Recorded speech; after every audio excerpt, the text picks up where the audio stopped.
Welcome to Clarity, where we journey through the realms of truth and mysteries of life.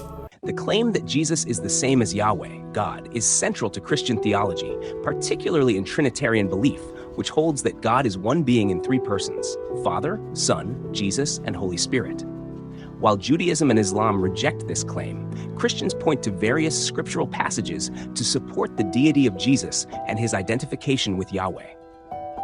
Here is an overview of key evidence from the Bible. Jesus uses divine names.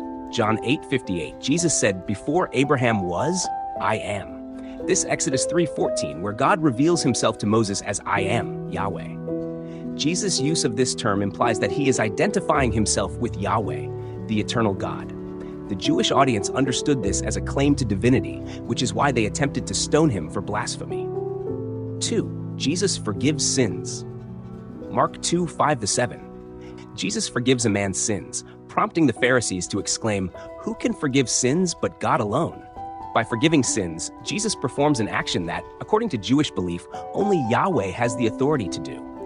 Jesus accepts worship. In Jewish tradition, worship is reserved for Yahweh alone. Yet Jesus accepts worship multiple times. Matthew 14:33, after Jesus calms the storm, his disciples worship him, saying, "Truly, you are the Son of God." John 20:28, Thomas addresses Jesus as, "My Lord and my God." Jesus does not correct Thomas, affirming the legitimacy of this recognition. 4. Jesus performs divine acts, creation. John 1:3, "In the beginning was the Word, and the Word was with God, and the Word was God. Through him all things were made." This parallels Genesis 1, where Yahweh creates the universe. Jesus, the Word, is presented as the agent of creation.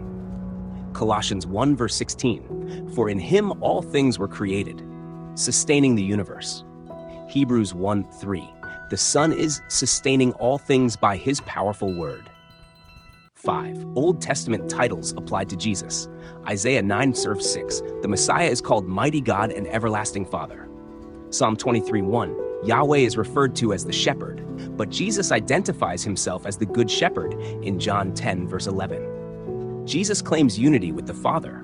John 10:30, "I and the Father are one." This statement led to an attempt to stone Jesus because his audience understood it as a claim to equality with God. 7.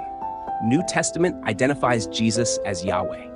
Philippians 2:6-11. Paul writes that Jesus, being in very nature God, humbled himself and will be exalted, so that every knee should bow and every tongue acknowledge that Jesus Christ is Lord. This echoes Isaiah 45:23, where Yahweh declares, "To me every knee will bow." Hebrews 1:8-10, the Father addresses the Son as God, quoting Psalm 102, a passage about Yahweh, and applies it to Jesus. 8. Jesus fulfills prophecies about Yahweh. Isaiah 40:3, a voice cries, "Prepare the way of the Lord, Yahweh." In the New Testament, John the Baptist fulfills this prophecy by preparing the way for Jesus. Matthew 3:3. Zechariah 12:10, Yahweh says, "They will look on me, the one they have pierced." This is seen as fulfilled in Jesus' crucifixion. John 19:37. 9. The Trinity explains Jesus as Yahweh. The doctrine of the Trinity teaches that Yahweh exists as three persons. The Father is God. The Son, Jesus, is God. The Holy Spirit is God. These three are distinct yet one in essence. Jesus is not a separate God from Yahweh, but the second person of the Trinity, fully God and fully man.